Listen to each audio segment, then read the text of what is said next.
இந்த வீடியோவில் நம்ம எதிர்கால வாக்கியங்களை எப்படி ஹிந்தியில் ஃபார்ம் பண்ணுறதுன்னு பார்க்கலாம். அதுக்கான ரூல் என்ன அப்படின்னா, நம்ம வினை சொல்லோட ஆண் சொல்கிறதா இருந்தால் ஏங்கி அப்படின்னு சேர்த்து எழுதணும், பெண் சொல்கிறதா இருந்தால் ஏங்கி அப்படின்னு சேர்த்து எழுதணும். இந்த வாக்கியங்களோட சப்ஜெக்ட் எப்பயுமே எப்படி வரும் அப்படின்னா, ஹம், நாம், ஆப், நீங்கள், ஓ, அவர், அப்படி இல்லைன்னா பன்மையில் உள்ள ஏதாவது ஒரு சப்ஜெக்ட் வரலாம். இதுக்கு நம்ம எக்ஸாம்பிள் பார்க்கலாம். ஃபர்ஸ்ட் சென்டென்ஸ், நீங்கள் எவ்வளோ நாள் இங்கே தங்குவீங்க, நீங்கள் எவ்வளவு நாள் இங்கே தங்குவீங்க. இதை எப்படி ஹிந்தியில் சொல்கிறது?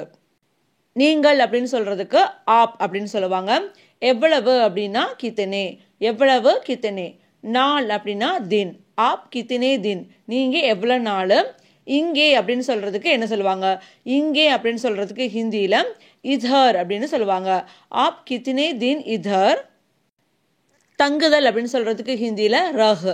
தங்குவீங்க அப்படின்னு நம்ம எதிர்காலத்தில் கேட்குறப்போ ஆப், நீங்கள் அப்படின்றது ஒரு ஆண்கிட்ட கேட்குறதா இருந்தால் நம்ம ஏங்கேன்னு சேர்த்து ரஹேங்கே அப்படின்னு சொல்லணும். ஒரு பெண்ணை பார்த்து நீங்கள் கேட்குறதா இருந்தால் ஏங்கி அப்படின்னு சேர்த்து ரஹேங்கி அப்படின்னு சொல்லணும்.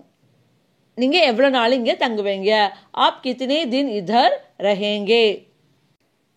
நாம் பிறகு முடிவெடுக்கலாம், நம்ம பின்னாடி தீர்மானம் எடுக்கலாம். ஒரு விஷயத்தை பற்றி நம்ம டிஸ்கஸ் பண்ணுறோம், அப்போ நம்ம சொல்கிறோம் இப்போ நம்ம எதுவும் முடிவெடுக்க வேணாம், நம்ம பின்னாடி முடிவெடுத்துக்கலாம் அப்படின்னு சொல்கிறோம். அதை எப்படி ஹிந்தியில் சொல்கிறது?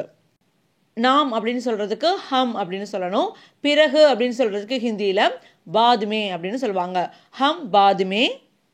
தீர்மானம் செய்தல் அப்படின்னு சொல்கிறதுக்கு வெர்பு தைக்கர் அப்படின்னு சொல்லுவாங்க. தைக்கர் அப்படின்னா தீர்மானம் எடுத்தல். தீர்மானம் எடுக்கலாம் அப்படின்னு எதிர்காலத்தை சொல்கிறப்போ தை கரேங்கே அப்படின்னு சொல்லணும். ஹம் பாத்மே தை கரேங்கே, நாம் பிறகு தீர்மானம் எடுக்கலாம். இங்கே ஹம், நாம் அப்படின்னு ரெண்டு லேடிஸ் பேசிக்கிறதா இருந்தால் நம்ம ஹம் பாத்மே தை கரேங்கி அப்படின்னு சொல்லணும். அடுத்த சென்டென்ஸ், அம்மாவுக்கு தெரிஞ்சு போச்சு அப்படின்னா அவங்க திட்டுவாங்க. அம்மாவிற்கு தெரிய வந்தது என்றால் அவர்கள் திட்டுவார்கள். இதை எப்படி நம்ம ஹிந்தியில் சொல்கிறது? வீடியோ பாஸ் பண்ணிவிட்டு நீங்கள் டிரான்ஸ்லேட் பண்ண ட்ரை பண்ணி பாருங்கள் கரெக்டாக வருதான்னு. அம்மாவிற்கு அப்படின்னு சொல்கிறதுக்கு அம்மா அப்படின்னு சொல்கிறத ஹிந்தியில் மா அப்படின்னு சொல்லுவாங்க. அம்மாவிற்கு அப்படின்னு சொல்கிறப்போ மாக்கோ. தெரிய வருவது அப்படின்னு சொல்கிறதுக்கு பத்தாச்சல் ஜாயேகா அப்படின்னு சொல்லணும். மாக்கோ பத்தாச்சல் ஜாயேகா, அம்மாவிற்கு தெரிய வந்தது என்றால். என்றால் அப்படின்னு சொல்கிறத ஹிந்தியில் அகர் தோ அப்படின்னு யூஸ் பண்ணுவாங்க. அந்த சென்டென்ஸோட ஸ்டார்டிங்கில் அகர் அப்படின்னு சொல்லணும், சென்டென்ஸோட எண்டில் தோ அப்படின்னு சேர்க்கணும். அகர் மாக்கோ பத்தாச்சல் ஜாயேகா தோ, அம்மாவிற்கு தெரிய வந்தது என்றால். அகர் தோ அப்படின்னா என்றால். அவர்கள் அப்படின்னு சொல்கிறதுக்கு ஓ அப்படின்னு சொல்லணும். ஓனா அவர்கள். திட்டுதல் அப்படின்றதுக்கு வெர்பு டான்ட். திட்டுவார்கள் அப்படின்னு நம்ம ஃபியூச்சர் டென்ஸ் சொல்கிறப்போ ஏங்கி அப்படின்னு சொல்லிட்டு டான்ட் ஏங்கி அப்படின்னு சொல்லணும். ஓ டான்ட் ஏங்கி, அவர் திட்டுவார்கள். இதுவே அப்பா திட்டுவாங்க அப்படின்னா பாப்பா டான்ட் ஏங்கே, ஏங்கே அப்படின்னு சொல்லணும். பாப்பா டான்ட் ஏங்கே. சப்ஜெக்ட் பெண்ணாக இருந்தால் டான்ட் ஏங்கி அப்படின்னு சொல்லணும். அகர் மாக்கோ பத்தாச்சல் ஜாயேகா தோ மா டான்டேங்கி, இல்லாட்டி ஓ டான்டேங்கி. தெரிந்து விட்டது அப்படின்னு பாஸ்ட் டென்ஸ் சொல்கிறப்போ பத்தாச்சல் கயா அப்படின்னு சொல்லணும். ஃபியூச்சர் டென்ஸில் பத்தாச்சல் ஜாயேகா அப்படின்னு வரும். அடுத்த கொஸ்டின், அவர் எப்போது வந்து சேர்வார். அவர் எப்போது வந்து சேர்வார். இதை எப்படி ஹிந்தி சொல்கிறது? அவர் அப்படின்னு சொல்கிறதுக்கு ஓ அப்படின்னு சொல்லணும். அவர்னா ஓ. எப்போது அப்படின்னு சொல்கிறதுக்கு கப், எப்போது கப். வந்து சேருதல் அப்படின்னு சொல்கிறதுக்கு வினை சொல் பஹுன்ச். வந்து சேருதல் அப்படின்னா பஹுன்ச். வந்து சேருவார் அப்படின்னு நம்ம எதிர்காலத்தில் கேட்குறப்போ ஓ கப் பஹுன்ச்சேங்கே, ஏங்கே அப்படின்னு சொல்லணும். ஓ கப் பஹுன்ச்சேங்கே.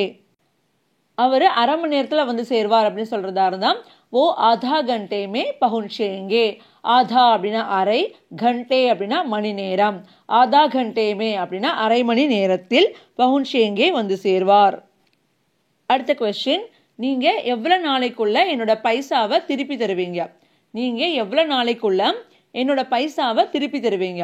இதை எப்படி ஹிந்தியில் சொல்கிறது? ட்ரை பண்ணி பாருங்கள் வீடியோ பாஸ் பண்ணிவிட்டு. நீங்கள் அப்படின்னு சொல்கிறதுக்கு ஹிந்தியில் என்ன சொல்லுவாங்க? நீங்கள் அப்படின்னு சொல்கிறதுக்கு ஆப் அப்படின்னு சொல்லுவாங்க.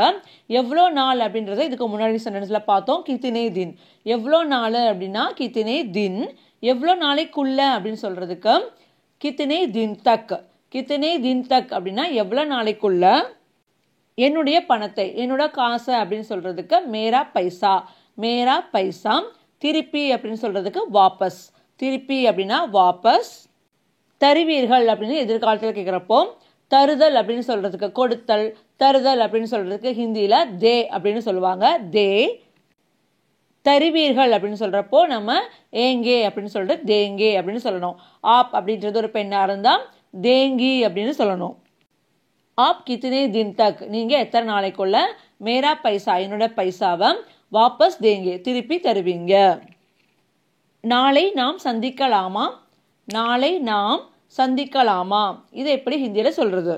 நாம் அப்படின்றதுக்கு ஹிந்தியில் என்ன சொல்லுவாங்க? இதுக்கு முன்னாடி நம்ம நிறைய தடவை பார்த்துட்டோம். நாம் அப்படின்னு சொல்றதுக்கு ஹம் அப்படின்னு சொல்லுவாங்க. ஹம் அப்படின்னா நாம். நாளை அப்படின்றத ஹிந்தியில கல் அப்படின்னு சொல்லுவாங்க. கல் அப்படின்னா நாளை. சந்தித்தல் அப்படின்னா மில். மில்னா சந்தித்தல்.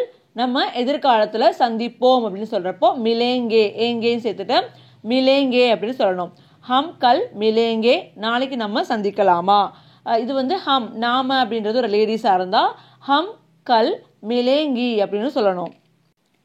நாம் எங்கே சந்திக்கலாம் அப்படின்னு சொல்றதா இருந்தா ஹம் கஹா மிலேங்கே. ஹம் கஹா மிலேங்கே. கஹா அப்படின்னா எங்கே. ஹம் கஹா மிலேங்கே. அடுத்த சென்டென்ஸ், நாங்கள் எப்போதும் ஞாபகத்தில் வைத்துக் கொள்வோம். நாங்கள் எப்போதும் ஞாபகத்தில் வைத்துக் கொள்வோம். ஒருத்தவங்க நமக்கு ஹெல்ப் பண்ணியிருப்பாங்க.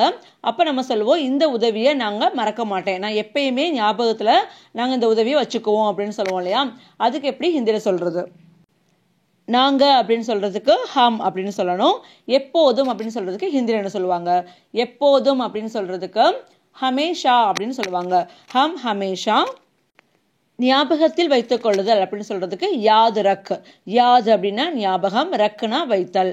யாத் ரக் அப்படின்னா ஞாபகம், ஞாபகத்தில் வைத்துக் கொள்ளுதல். ஞாபகத்தில் வைத்துக் கொள்வோம் அப்படின்னு ஃபியூச்சர் சொல்றப்போ யாத் ரக்கேங்கே அப்படின்னு ஏங்கே அப்படின்னு சொல்லணும். ஹம் ஹமேஷா யாத் ரக்கேங்கே. அடுத்த சென்டென்ஸ், நீங்க ஒரு உதவி செய்ய முடியுமா. நீங்க ஒரு உதவி செய்ய முடியுமா, இது எப்படி ஹிந்தியில சொல்றது? நீங்கள் அப்படின்னு சொல்றதுக்கு ஹிந்தியில ஆப். ஆப் அப்படின்னா நீங்கள்.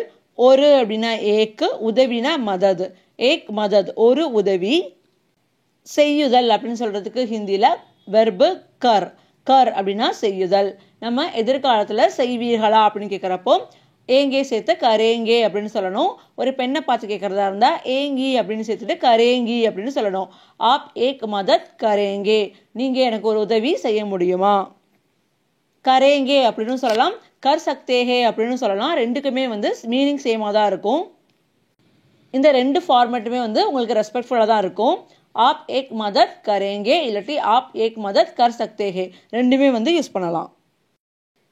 இந்த வீடியோ மூலமாக ஒரு புதிய விஷயத்தை நீங்கள் தெரிஞ்சுட்டு இருப்பீங்க அப்படின்னு நம்புகிறேன். ஸோ இன்னைக்கான ஹோம்ஒர்க் கொஸ்டின், நாளைக்கு நீங்கள் ஆஃபீஸ் வருவீங்களா இல்லையா, இது எப்படி ஹிந்தியில் சொல்கிறது? நாளைக்கு நீங்கள் ஆஃபீஸ் வருவீங்களா இல்லையா, இது எப்படி ஹிந்தியில் சொல்கிறது அப்படின்னு ட்ரை பண்ணிவிட்டு கமெண்ட் பாக்ஸில் கமெண்ட் பண்ணுங்கள். வீடியோ யூஸ்ஃபுல்லாக இருந்துச்சுன்னா மறக்காமல் லைக் பண்ணுங்கள். அடுத்த வீடியோவில் மீண்டும் சந்திக்கலாம்.